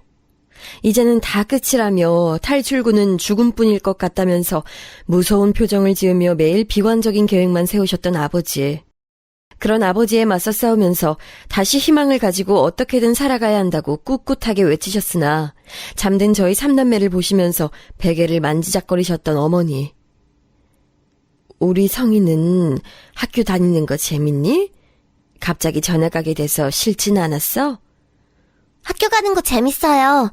친구들도 새로 사귀었고 옆 동네에서 맛있는 떡볶이 파는 것도 찾았어요. 그래? 그럼 우리 성희는 계속 살고 싶나 보다. 이렇게 사는 것도 즐겁나 보다. 네? 엄마, 왜 자꾸 그런 소리를 하세요? 저는 우리 가족하고 사는 거 너무 좋아요. 엄마는 싫은 거예요? 여기로 이사하고 나서 엄마가 맨날 우는 표정만 지으니까 기분이 이상해요. 아니야. 엄마는 우리 가족 너무 사랑해. 그런데 사는 게 조금 버겁네. 가끔은 힘든 것 같아. 근데 이 힘든 세상에 우리 가족만 두고 떠날 수가 없어서 다 같이 먼 여행을 떠나면 어떨까 싶어서 그래. 그 나이에도 불길한 뉘앙스를 저는 알아차렸습니다. 그러니까 어머니가 초점 나간 눈빛으로 저에게 그런 말씀을 하실 때마다 애써 화제를 전환하거나 자리를 피했던 것이었죠. 어머니는 조금 이른 나이에 저를 가져서 결혼하신 거였고요. 대신에 아버지는 나이가 많이 찬 다음에 결혼하신 경우였어요. 아버지는 옛날에 개천에서 난 용으로 불리는 사람이었고 열심히 일에 몰두하시고 사업도 시작하시다 보니까 결혼이 늦어지신 것이었죠. 그러다가 엄마를 만나게 되셨고 제가 생겨서 결혼식을 급히 올리게 됐대요. 아버지는 개천 용이셨지만 친가 집안이나 외가 집안이나 못 배우고 쭉 가난했던 건 똑같았어요. 그러니까 엄마가 딸을 낳았다는 것으로 양가에서 눈총을 받으셨던 거겠죠. 아버지가 돈을 잘 버는 분이셨기 때문에 저희 집은 양가에 떵떵거릴 수 있는 입장이었음에도 단 한 가지, 첫 아이를 딸을 낳았다는 것은 책 잡힐 사유였다고 하더라고요. 그래서 엄마는 두 번째 임신을 하셨을 때 제발 아들이기를 비셨대요. 아버지도 은근하게 설마 또 딸이겠냐 이러셨다고 했고요. 그런데 둘째, 셋째가 줄줄이 연년생으로 아들이 나왔으니 참 다행인 일이었습니다. 엄마는 유독 당신의 아들들을 아끼셨어요. 양가의 어른들도 마찬가지였지만요. 저는 아주 어렸을 때부터 정신적으로 성숙하다고 해야 하나요? 좀 차분한 편이었대요. 애는 애다워야 예쁜 법인데 저는 애어른같이 보인다면서 배척을 당했었죠. 그건 그냥 제 타고난 성정이 그랬던 것일 텐데 남동생들에게 밀려난 누나, 그러면서 유일한 딸로서 엄마를 오롯이 이해해주고 감정을 받아주는 역할을 해야 했던 첫째. 그게 바로 저였던 것 같아요. 저는 집안이 폭삭 망했을 때도 제가 약한 모습을 보이면 안 된다고 생각했었어요. 늘 부모님께서는 저한테 동생들이 보고 배운다, 누나가 모범을 보여야지 이렇게 말씀하셨던 분들이었기에 제가 씩씩하게 굴어야만 한다는 강박이 있었습니다. 좁고 어두운 집에서 살게 된 것에 불평불만 한번 터뜨린 적 없었고요. 교우 문제를 일으킨 적도 없었어요. 저는 제 나름대로 죽도록 노력을 다해왔는데 그럼에도 부모님께서 힘들다, 죽고 싶다 이렇게 말씀하시는 건 어떻게 반응을 해야 할지 모르겠더라고요. 지금까지 쌓아온 걸 날려버린 이유로 사는 게 부질없다며 술을 찾으셨던 아버지. 그런 아버지에게 정신 차리라며 잔소리를 하시는 것 같지만 실상은 본인이 가장 세상을 놓아버리고 싶어 하셨던 어머니. 저는 그 즈음에 늘 두려움에 떨고 있었어요. 아버지가 언제라도 우리 가족을 버리고 집을 나가실 것 같았거든요. 또 깊이 잠들었다간 어머니가 잘못된 선택을 하시는 걸 막지 못할까봐 밤에는 잠도 설쳐댔어요. 저는 항상 부모님께 어필을 하고 있었어요. 저 좀 봐주세요. 저 이렇게 열심히 하고 있어요. 저는 앞으로 계속 살고 싶고요. 꿈이 많은 소녀예요. 우리 가족 열심히 다시 살아봐요. 저는 그러고 싶어요. 이렇게 끊임없이 신호를 보내며 부모님의 비위를 맞췄었네요. 지금 돌이켜보면 아프고 씁쓸한 기억이에요. 2차 성징이 오면 자연스럽게 시작하는 생리조차 저는 집안에서 눈치를 봐야 했었거든요. 돈 한 푼이 아쉽고 아까운 상황인데 넌 왜 이럴 때 하필 생리를 시작한 거니? 생리 시작한다고 미리 말이라도 하든가. 하여간 진짜 도움이 안 되는구나. 여러모로 머리 아프게 하네. 죄송해요, 엄마. 제가 주기 같은 걸 정확히 몰라가지고 언제 하는지 파악을 못했어요. 정말 죄송해요. 원래 이런 건 딸한테 엄마가 교육을 해줬어야 마땅한 거 아닐까요? 저는 학교 친구들에게 조심스레 물어보고 나서야 생리에 대한 지식을 습득할 수 있었어요. 다들 그때마다 어떻게 대처를 하는지도 말이죠. 자연스럽게 겪은 몸의 현상이었을 뿐인데 저는 그것마저도 눈치를 보면서 죄인이 된 것 마냥 설설 기어야 했다는 게 당시에는 그저 서러웠을 뿐이었지만 나이가 들수록 한으로 남았네요. 그런데 나이 먹고 나서 어머니한테 그때 일들을 여쭤보니까 기억도 안 나신대요. 정말 자기가 그랬었냐면서 기억도 안 나는 일들 괜히 들먹거리지 말라고 하시더라고요. 집안에서 유일하게 기억력 좋고 기질이 예민하기까지 한 제가 다 잘못했나 봅니다. 제가 바랐다는 것은 단지 우리 가족이 앞으로 나아가며 계속 살아가는 것뿐이었어요. 제 그런 기도가 드디어 먹혔던 것인지 아버지는 다시 경제활동을 해보겠노라 선언하셨지요. 정신과 진단을 따로 안 받았기에 병명은 없다지만 분명히 중증 우울증 환자이셨던 게 분명한 어머니도 부업 일을 관두고 아예 식당 일을 다니시기로 했고요. 그런 변화 속에 휘말린 게 저였어요. 저는 하루아침에 집을 떠나 타 지역의 작은 고모 댁으로 가게 됐죠. 아유, 잘 나가던 우리 오빠가 주저앉아서 그리 될 줄 누가 알았겠어. 내가 큰 조카를 떠안게 될 줄은 누가 알았겠고. 제가 그 집에서 얼마나 많은 눈칫밥을 얻어먹었는지 몰라요.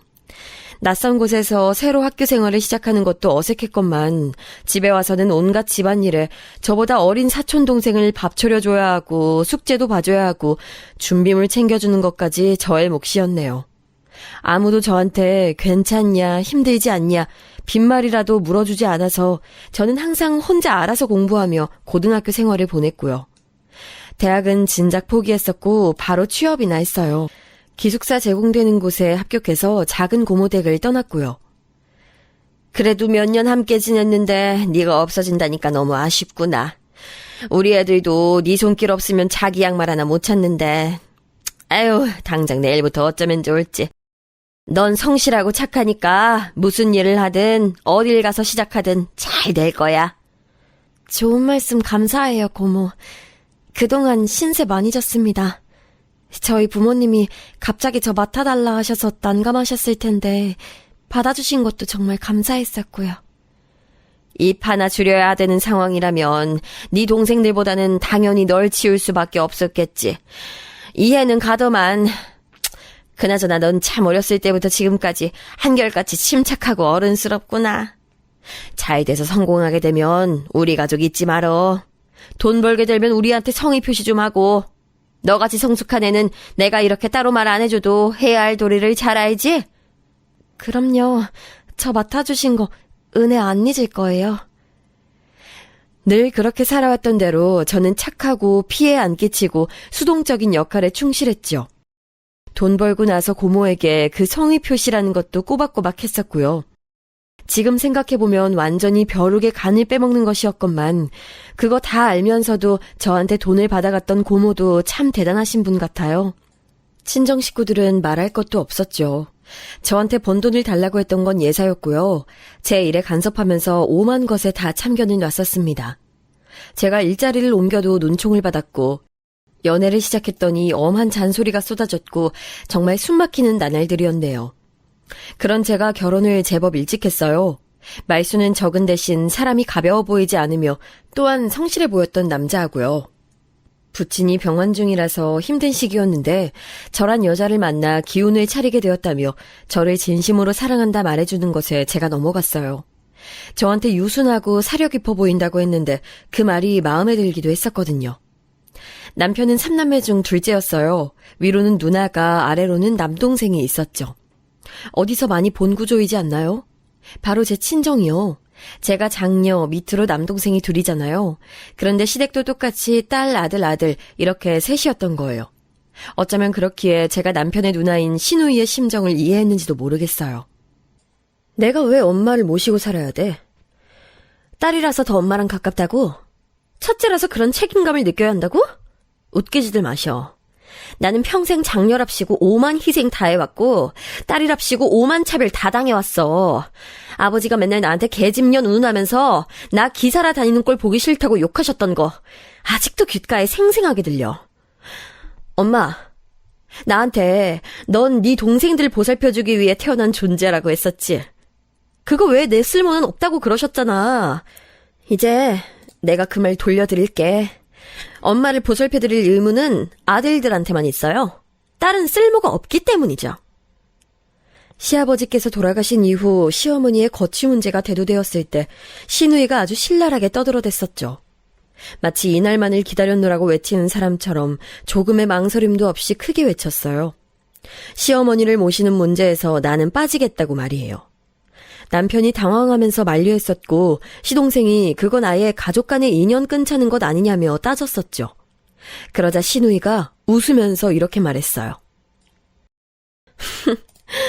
앞으로 평생 얼굴 안 보고 목소리 안 듣고 산다면야. 나야 좋지. 나한테 고통과 굴욕만 안겨줬던 이놈의 집구석. 이런 계기로 연을 끊게 된다면 나로선 쌍수 들고 환영이야. 그 모습을 보면서 저는 압도당했던 것 같아요. 그 순간에 시누이는 마치 또 하나의 저를 보는 듯 했어요. 정확히는 제가 저렇게 되고 싶었으나 엄두를 못 내는 모습 말이에요. 남편과 시동생은 시누이의 기세에 맥을 못 췄죠. 친정보다 시댁이 편한 나 같은 사람도 없을 거야. 날 이렇게 만들어준 우리 가족 정말 대단하다. 잘들 살아보셔. 난 관심도 없으니까. 시누이가 그렇게 말하고 나서 돌아섰을 때 저는 괜스레 제 친정을 떠올려 봤어요. 저에게도 과연 친정보다 시댁이 편하다는 말이 적용될까 싶어서요. 왠지 그런 것 같더라고요. 저한테서 뭐 하나라도 더 뜯어내고 싶어서, 뭐 시켜먹고 싶어서 이리저리 기웃거리는 친정 식구들을 생각하니 차라리 시댁이 훨씬 나은 듯 싶었어요. 여러분은 혹시 착한 아이 증후군이 뭔지 아시나요? 부정적인 정서나 감정 같은 걸 숨기고 타인의 말에 순응하면서 착한 아이가 되려고 하는 경향을 뜻하는 거거든요. 제가 TV에서 이 내용을 보고 딱 제가 그런 증후군을 앓고 있었다는 생각이 들었습니다. 시어머니를 모시기로 한 것은 바로 이 착한 아이가 되려고 하는 경향이 강했기 때문인 것 같아요. 진짜로 우리 엄마를 모시고 살겠다니 우리 부인이 최고다. 정말 고마워. 당신 같은 여자랑 결혼한 게 내 일생일 때 행운이었나 봐. 남편이 저를 향해 고마워해주는 것도 좋았고요. 세상에 둘도 없는 착한 아내가 된 것 같아서 고향감도 느꼈었죠. 형수님! 정말로 감사해요. 어떻게 우리 집에 형수님 같은 분이 오셨나 모르겠어요. 집안의 복이겠죠? 쉽지 않은 선택이셨을 텐데. 형수님, 정말 존경합니다. 시동생이 저를 축켜 세워주면서 듣기 좋은 말로 열심히 저를 포장해주는 것도 좋았어요. 그제서야 제가 시동생한테서 형수라는 윗사람이 된 것 같더군요. 자리를 인정받은 기분이었네요. 또한 저는 시어머니를 모시고 살면 저희 친정 식구들이 저를 덜 못살게 굴 거라고 예상했던 거예요. 시어머니랑 같이 산다는데 어떻게 앞으로 참견을 할 엄두가 났겠나요? 그런데다가 저는 힘들겠다는 동정을 받을 수 있었죠. 마음고생이 심할 텐데 어쩌다가 시어머니를 모시고 살게 되었냐면서 친정 식구들이 답지 않게 진정으로 저를 염려해주는 거예요. 그건 바로 그토록 제가 친정 식구들에게 받고 싶었던 것이었어요. 괜찮냐고 저한테 물어봐주는 것. 친정 식구들이 해주기를 오랜 세월 바랐었거든요. 착한 아이 증후군에 눌려서 어린 시절부터 그렇게 자라왔던 저는 어른이 되어 결혼을 하고 가정을 꾸렸음에도 제 스스로 주체적인 생각을 하고 판단을 내리기보단 저희 행동으로 인해 주변 사람들이 어떻게 받아들일까를 중점으로 두고 판단했던 것 같아요. 인정받고 싶고 관심받고 싶고 나 이렇게 애쓰는 거 힘든 거 누가 좀 알아줬으면 좋겠고 그런 욕구들이 오랜 세월 눌려왔었으니 시어머니를 모시기로 한 것에 있어서도 좋은 며느리, 착한 딸 이런 모습으로 비치고자 했던 것이죠. 물론 저는 시어머니께도 힘이 되어드리고 싶었어요. 시아버지께서 세상을 떠나신 여파로 시어머니께서 한 번 쓰러지셨었대요. 그리고 그게 시작점이 되어서는 그 후로 건강이 영 시원치 않아지셨죠. 제가 그래서 그런 시어머니를 잘 돌봐드리고 싶었어요. 시누이는 자기는 절대 시어머니 못 모신다면서 일찍이 발을 뺐으니 그것에 또 시어머니께서 충격을 받으셨거든요. 왜 상처를 안 받으셨겠나요? 제가 그런 부분도 위로를 해드리고 싶었죠. 비록 제가 딸은 아니지만 딸 같은 며느리가 되어서요. 내가 우리 딸을 어떻게 키웠는데 그 고대고 모진 시집살이 당할 때 낳고 키웠던 첫째가 바로 우리 딸이었어. 내가 지를 얼마나 예뻐하고 잘 키워줬는데 뭐? 내가 지를 어쩌고 저쨌다고 아유 다 부질없다. 옛날에 충분히 가족 간에 벌어질 수 있었던 상황들을 가지고 그렇게나 가슴속에 담아뒀고 아직도 이를 박박 깔고 있었다니. 아유 내 딸이지만 정말이지 너무나 정신적으로 미성숙한 애야. 나이만 먹었지 아직도 사춘기 애 같다고. 시어머니께서 어찌나 분하셨으면 당신의 가슴까지 퍽퍽 두드리시며 신우이의 이야기를 하시는데 제가 그 손을 잡아와서 꼭 만져드렸어요. 어머님, 이젠 제가 곁에 있잖아요. 저희 집에서 모시기로 했으니 이제 저랑 잘 지내봐요. 어머님 앞으로 건강관리 열심히 하시고 저희랑 오래오래 지내주세요. 네? 이제 그만 신경 쓰시고요. 그래, 이제는 네가 있구나. 우리 큰며느리, 내가 비록 사우는 우리 불효녀 딸이랑 생각이 똑같다며 구는 배은망덕한 놈을 들였지만 며느리만은 내가 아주 기똥차게 잘 들였어. 효녀도 이런 효녀가 없지. 아유, 사돈댁은 어째 이렇게 딸을 예의 바르고 참하게 키우셨대? 난 우리 큰며느리 처음 봤을 때부터 인상이 곱고 야무지다고 생각했었어. 우리 앞으로 잘 지내보자고. 내가 요리하는 거, 살림하는 거, 되는 데까지 내 비법들 다 전수해 줄 테니까. 저는 친정엄마의 눈치를 빌빌 살펴가며 커온 딸이었고 성인이 된 후로도 이렇다 할 관계의 회복이 없었지만 시어머니와 애틋한 고부관계를 만든다면 그 결핍이 채워질 것도 같았죠. 시어머니를 모실 당시 저희 아들 첫째가 2살 배기였어요. 함께 육아도 해나가면서 많은 것을 배울 수 있을 거라고 여기는 부분도 있었던 것 같아요. 그러나 시어머니께서는 당신의 손자를 정말 예뻐해 주셨던과는 별개로 힘든 일에는 쏙 빠지셨죠. 제가 아이 우는 것 좀 달래달라고 부탁드리면 계속 안고 있으려니까 내 허리가 남아나질 않네. 그렇다고 앉지 않으면 애가 울음을 안 그치잖니. 그냥 네가 애 좀 잘 달래봐. 나한테 그러지 말고. 이러면서 슬쩍 거절을 하시고요. 저는 아이 돌보는 것만으로도 벅차 죽겠는데 시어머니의 매 끼니 챙겨드리면서 집안일까지 도맡아 하려니까 체력이 못 따라오는 느낌이었어요. 그래도 집에 어른이 계시는데 제가 퍼져있는 모습을 보여드리면 안 될 것 같아서 열심히 했습니다. 시어머니께서도 우선 저희 집 환경에 적응을 하시는 게 중요하다고 생각했었고요. 저는 최선을 다해 시어머니께 다가갔고 제 모든 할 수 있는 것들을 매 순간 다 해드렸지만 시어머니께서는 저에게 당신이 공언하셨던 것들을 해주지 않으셨어요. 몸이 되는 대로 같이 집안일 하겠다 하셨고 부엌 관리는 특히 전담하겠다고 하셨는데 전혀 안 이루어졌죠. 몸이 되는 대로 하셨던 건 외출이었으며 돈 쓰기셨네요. 사람이라는 게요, 계속 주기만 주고 받는 건 없으니까 별 수 없이 서운해지더라고요. 특히나 남편은 어디까지나 시어머니의 아들이라는 게 실감이 됐어요. 한 사람의 배우자이고 그 아이의 아버지이기에 앞서 누군가의 아들이라는 게 남편의 인생에선 먼저였겠죠. 그 우선순위 쉽게 안 바뀌더군요. 제가 모시자고 전적으로 동의했던 것, 제가 책임지겠다는 그 각오가 아니었다면 저는 정말 못 버텼을 거예요. 그만큼 녹록지 않았어요. 그런 때 시동생이 결혼을 했어요.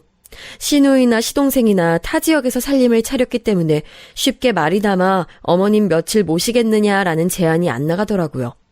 동서는 저에게 대단하다고 했었죠.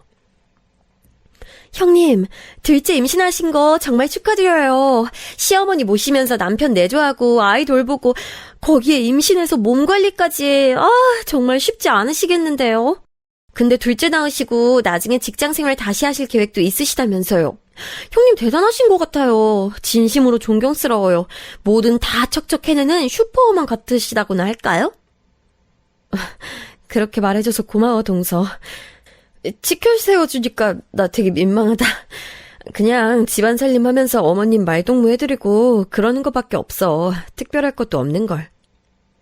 사실 특별할 것 투성이었지만 말로는 대수롭지 않은 척했죠. 동서가 저를 대단하다는 눈빛으로 쳐다봐주니까 괜히 그랬던 것 같아요. 저 정말 웃기지도 않는 사람이었네요. 남이 저를 어떻게 보는지 그게 뭐가 그렇게 중요하다고 저 자신을 끊임없이 속이고 억눌러가면서 살아왔던 걸까요? 어쨌든 저는 형님 덕분에 결혼한 거예요. 형님 아니었으면 진짜 결혼까지 못 갔을걸요? 응? 그게 무슨 소리야? 내 덕분이라니? 에이, 그렇잖아요. 형님이 나서서 어머님 모시겠다고 해주지 않으셨다면 어머님은 오가실 데 없었을걸요? 불안불안하게 혼자 지내시다가 못 버티고 자식들 집 전전하면서 지내셨을 것 같지 않아요? 형님이 어머님 문제 해결해 주셨기 때문에 제가 결혼한 거예요. 전 도저히 시어머니 모시고 사는 며느리는 되고 싶지 않아서요. 제 능력 밖의 일이라고 생각해요. 아, 그렇구나. 그런 생각을 하고 있었던 거였어? 우리 남편이 장남이고 내가 큰 며느리니깐 순서가 아무래도 우리가 모시는 게 맞지. 그냥 자연스러운 일이었을 뿐이야. 그렇게 여겨주시니 다행이네요. 형님, 앞으로도 오래오래 어머님 모시고 살아주셔야 돼요. 아셨죠?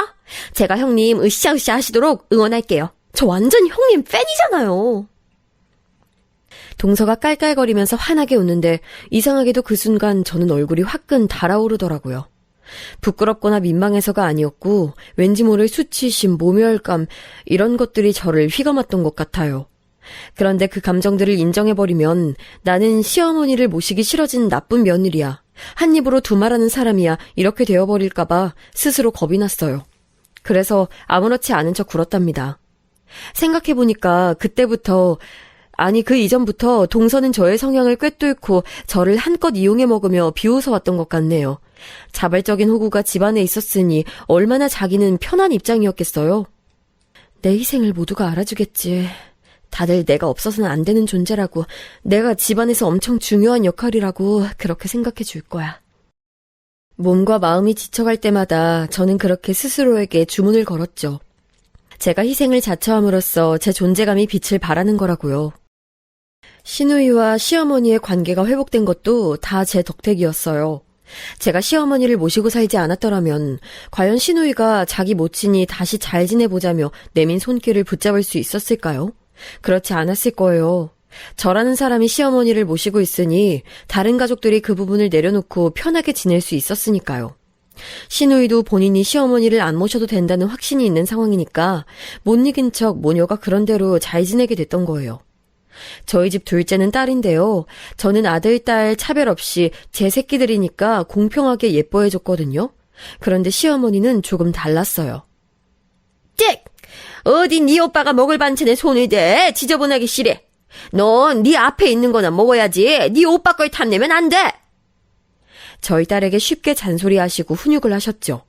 손녀보단 손자가 듬직한 건 어쩔 수 없지 않냐는 게 시어머니의 주장이었어요.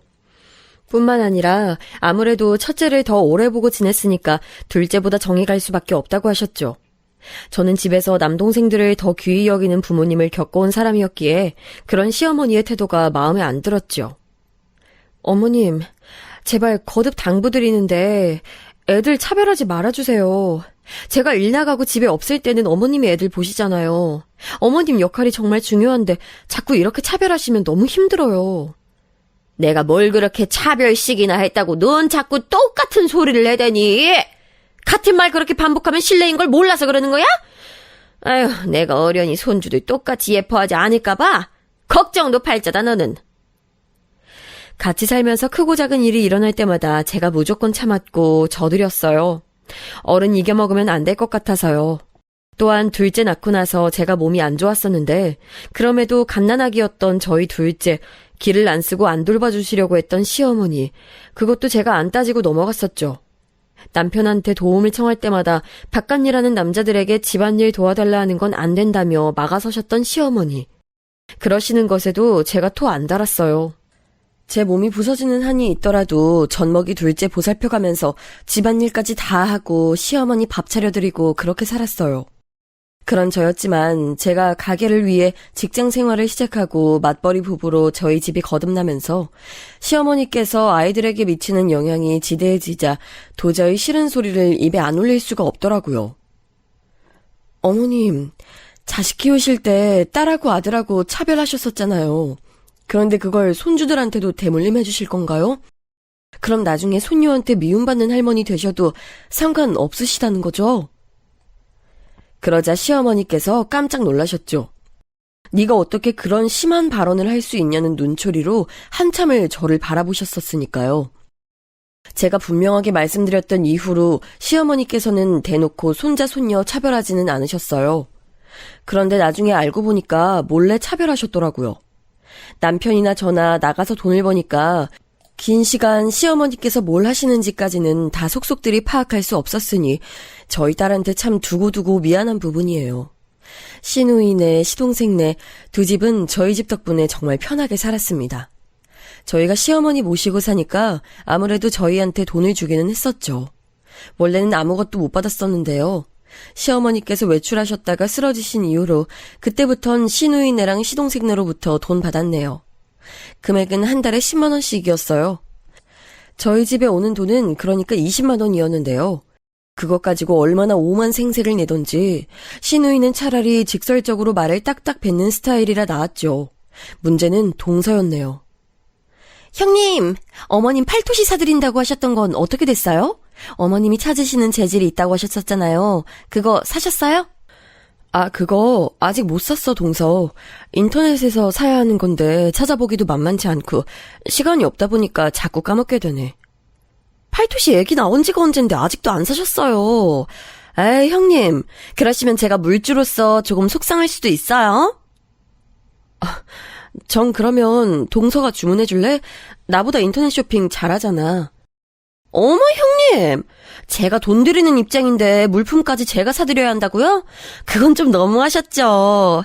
팔토시 이번 주에는 꼭 어머님께 사주셔요.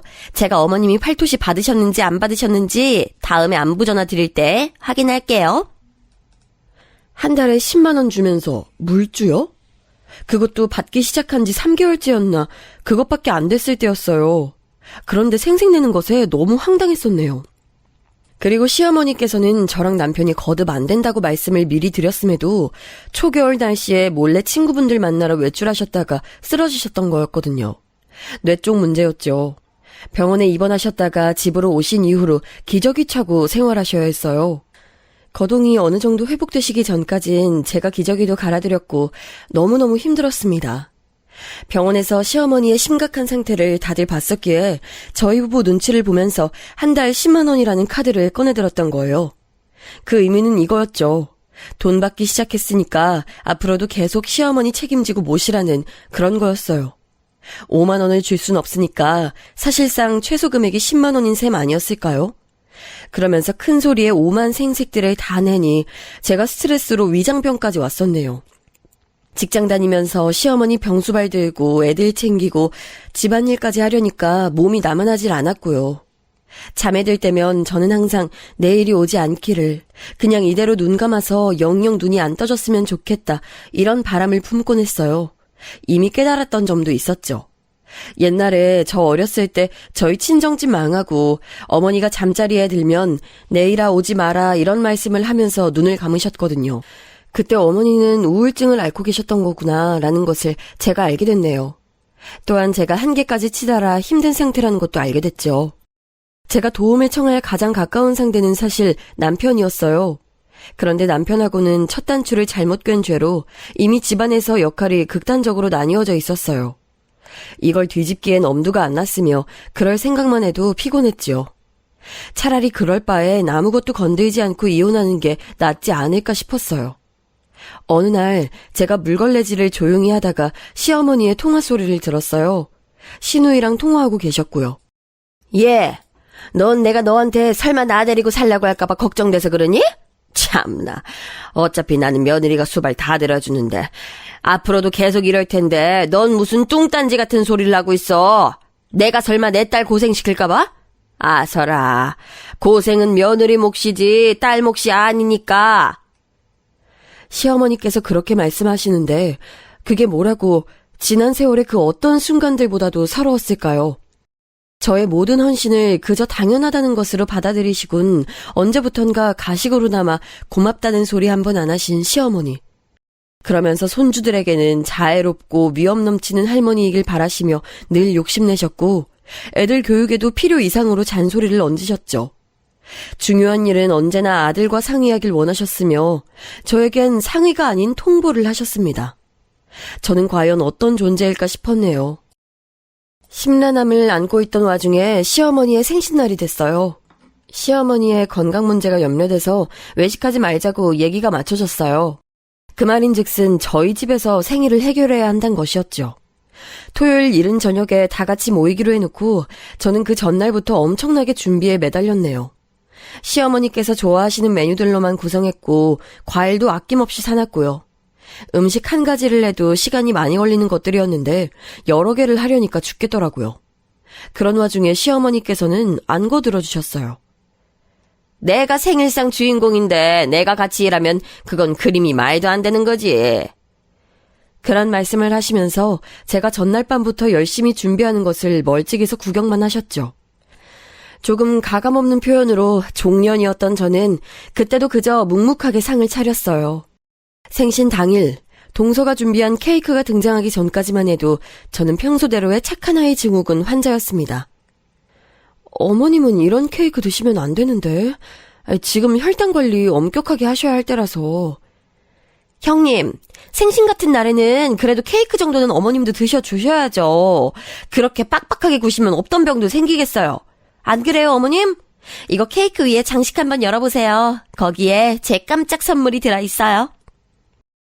시어머니 건강 걱정을 하는 것도 그 자리에서 저 혼자였네요. 동서의 기세에 눌린 저는 아무 말도 못하고 가만히 시어머니께서 케이크 위에 장식물을 열어보시는 걸 구경했죠. 그런데 그 장식물을 뽑자 줄줄이 현금이 딸려 나오는 거예요. 세상에나 이게 다 뭐니? 아유, 끝도 없이 딸려 나오네. 설마 이거 다 진짜 돈인 거야? 그럼요, 어머님. 제가 가짜 돈을 드리겠어요? 어머님 생신 선물로 용돈 준비한 거예요. 재밌죠? 다들 동서의 젊은 감각이 센스 넘친다면서 칭찬했어요. 시어머니께서는 입이 찢어지려고 하시더군요. 야, 준비 많이 했구나. 이게 다 얼마니? 100만 원이에요. 마음 같아선 더 드리고 싶은데 형편에 맞춰서 최대한 준비했어요.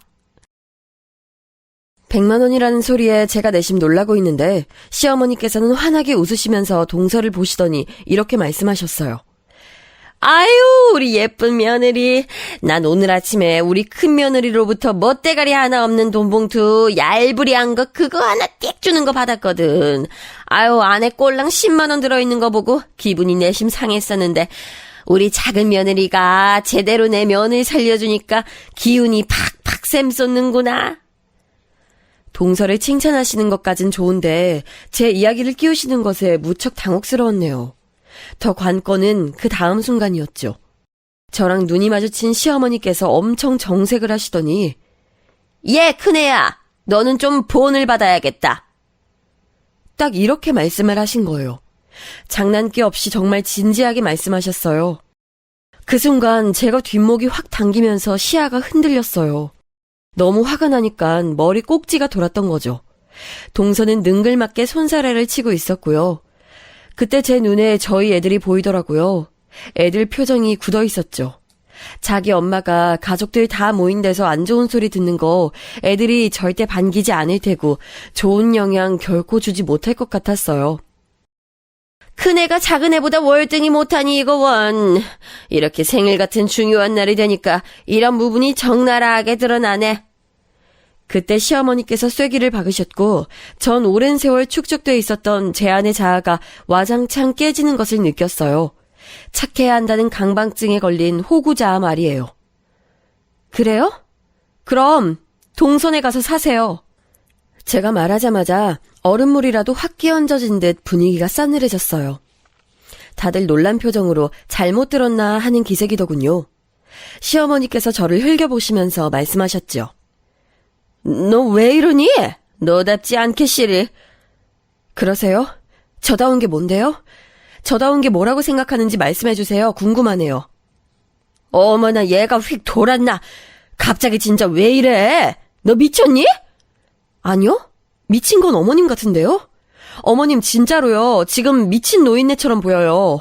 온갖 수발 다 들어온 사람이, 지금 이 생일상 준비까지 다 한 사람이, 거기다가 10만 원도 내기까지 했는데 뭐 누굴 본받아야 한다고요?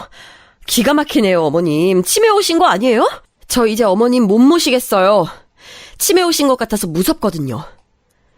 입에서 많은 말이 줄줄 나갔어요. 상 아래로 감춰진 제 두 손이 흥분으로 벌벌 떨리고 있었지만 목소리만은 올곧게 나가서 다행이었죠. 제 발언에 모두가 난리 났습니다. 시어머니께서는 시뻘개진 얼굴로 저한테 소리를 치시려다가 뒷목 잡고 주저앉으셨네요. 그 와중에 동서가 저한테 한 소리 하더라고요. 형님, 술이라도 드셨어요? 아, 진짜 왜 이러세요?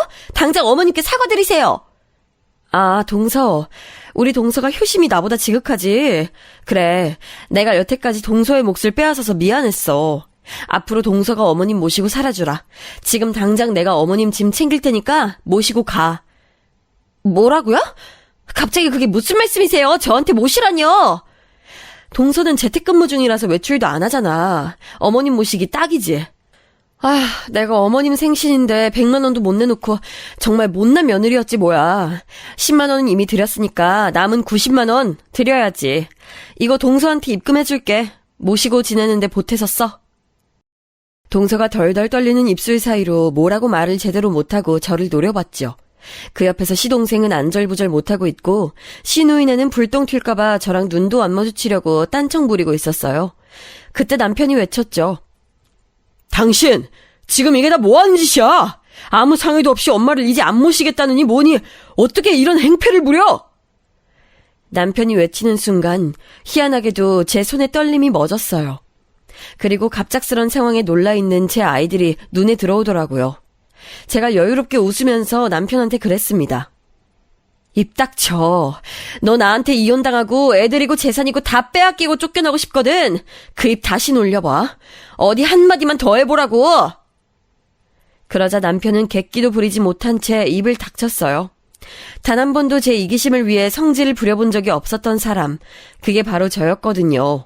그걸 남편이 다 알고 봐왔는데 제가 미쳐 날뛰니까 상황이 제대로 심각하다는 걸 인지했을 테지요. 정말로 남편이 거기서 더 짓거렸다면 이혼이었어요. 눈치를 챙긴 남편이 입을 꾹 다물고선 제가 시어머니의 짐을 챙기는 걸 도와줬기에 망정이었죠. 그날 동서가 시어머니를 모셔갔어요. 시동생이 자기 형 누나의 눈치를 엄청 살피면서 동서를 설득한 결과였죠. 시누이네도 무언의 압박을 가했고요. 시어머니께서는 너 나한테 이런 거 후회할 거다. 죄송하다고 언제 인사하러 오나 보자. 이렇게 중얼거리시며 비틀거리는 걸음으로 동선의 차에 올라타셨죠. 저는 그 말씀을 들은 척도 안 했어요. 그런데 동서의 발언에는 못 들은 척하기가 쉽지 않았죠. 어차피 며칠 지나면 화 풀고 먼저 연락 주실 거죠? 살다 보면 감정 조절이 안 되는 날이 있잖아요. 오늘이 형님한텐 그런 날이었겠죠. 전 다 이해해요. 그러니까 기다릴게요, 형님. 그 말을 듣자마자 저는 왜 그렇게 웃음이 나던지요. 아니라고 대꾸하면 시어머니 모시고 가는데 차질을 빚을까봐 일부러 별 말은 안 하고 웃어만 줬어요. 그걸 어떻게 해석한 것인지 동서는 무척 안심된다는 표정으로 떠났었죠. 하지만 착각도 유분수였어요. 며칠이라뇨. 몇 주가 지나도 저는 그들을 찾지 않았어요. 너무 홀가분해진 일상에 스스로 놀라서 처음엔 적응이 안 됐을 정도였고 애들하고 오붓하게 시간을 즐길 수 있어서 행복했지요. 형님, 저 좀 도와주세요. 너무 힘들어서 그래요. 제가 다시 어머님 맡아달라고는 안 할 테니까 며칠만 봐주시는 건 안 될까요? 제발요. 동서가 우는 소리를 하면서 저한테 연락을 해댔어요. 연락 피했더니 제 남편을 통해서까지 연락을 했고 시동생도 빌다시피 하더군요. 그래서 제가 그랬죠. 이제 어머님 시설에 모실 때 됐잖아. 시설 알아봐. 동서는 똑똑하니까 그런 거 알아보는 거 문제 없지? 화이팅! 제 이야기를 듣고 남편이 난리쳤었죠. 100세 시대인데 어머님 연세에 시설 입소는 시기상조라고요. 더 이상 착한 것에 강박 따위 없는 제가 속 시원히 말해줬습니다. 몸이고 정신이고 이미 훅 가셨는데 뭔 놈의 시기상조야. 이혼하자는 소리를 상당히 재미있게 돌려서 하네? 아니야, 이혼이라니. 난 당신하고 우리 애들밖엔 없어. 남편이 당황해서 얼굴이 창백해지더니 다신 시어머니의 거취에 대해 말을 안 꺼냈어요. 저는 시누이한테 연락해서 시어머님 시설 보내는 걸 동서랑 상의해서 두 집이 알아서 해결하라 했죠. 저는 할 만큼 하고도 남았으니 양심껏 두 집에서 해결할 것을 믿는다고 했습니다. 솔직히 그 두 집은 거리상 번갈아 가면서 모셔도 됐을 텐데 결국 시어머니께서는 시설에 들어가셨어요. 제가 아니었다면 이 집안에서는 아무도 시어머니를 모실 수 없었던 거였죠. 내가 내 복을 발로 찼구나. 내가 잘못 생각했었다. 그간 미안했어. 응? 우리 지난 날은 잊고 다시 잘 지내보자꾸나. 우리 손주들 집에 이 할미가 없으니 얼마나 허전해 할꼬. 어머님, 그 지난 날이 길어도 너무 길었어요. 그래서 이젠 돌아갈 수 없는 강을 건너버린 것 같아요. 애들은 걱정하지 마세요. 집 넓어진 것 같다고 너무 잘 지내니까요. 그리고 이제는 전문 인력 있는 곳에서 지내셔야죠. 몸도 예전 같지 않으시잖아요. 그럼 잘 지내세요. 그 어떤 전문가가 있어도 너만 하겠니? 우리 큰며느리, 큰애야. 나 좀 다시 받아다오. 다른 연놈들은 가족도 아니야. 그건 내 자식들도 아니야. 너밖에 없구나. 시어머니께서 저에게 호소하셨지만 이미 상황은 돌이킬 수 없었고 저도 마음을 굳힌 후였으니까요. 시설에 계신 시어머니에게 들어가는 돈은 시누이와 시동생이 쭉 부담하기로 했어요. 저는 찾아가서 뵙는 것도 안 했네요. 희한하게 안 뵙고 싶더라고요. 오랜 세월 너무 혹사당해서 그런지 이번 생에서는 이제 그만 배워도 될 것 같다는 생각이 들었고 그런 제 자신이 스스로도 놀라웠어요. 동서는 그렇게나 제 욕을 많이 한 모양이었어요. 시누이한테 연락해서 제 욕을 어마어마하게 한 것 같던데 그래놓고선 얼마 안가 시누이랑 둘이 싸웠다는 게 정말 웃긴 대목 같아요. 저는 친정 식구들한테 의무감으로 연락했던 것을 그만뒀어요. 그리고 연락이 와도 제 할 말만 정확히 했더니 편해지더라고요. 친정 식구들이 그러더라고요. 제가 변했다고요. 사람이 왜 그렇게 됐냐면서 저를 또 흔들려고 하길래 저는 지금이 좋다고 해줬어요. 그리고 제가 나한테 보태준 거 있어? 이 말을 하면 다들 침묵하더군요. 없거든요. 저한테 해준 게. 오랜 세월 남한테 착한 사람으로 잘 보이고 싶어서 등신처럼 살아온 것을 마냥 후회하는 건 아니에요. 다만 그런 저의 성향을 이용해서 저를 안 좋게 몰아간 모든 존재들을 돌이켜보면 씁쓸할 뿐이죠. 다 내려놓고 마음 편하게 사니까 인생이 달라졌어요. 지금의 저는 꽤 행복한 것 같습니다.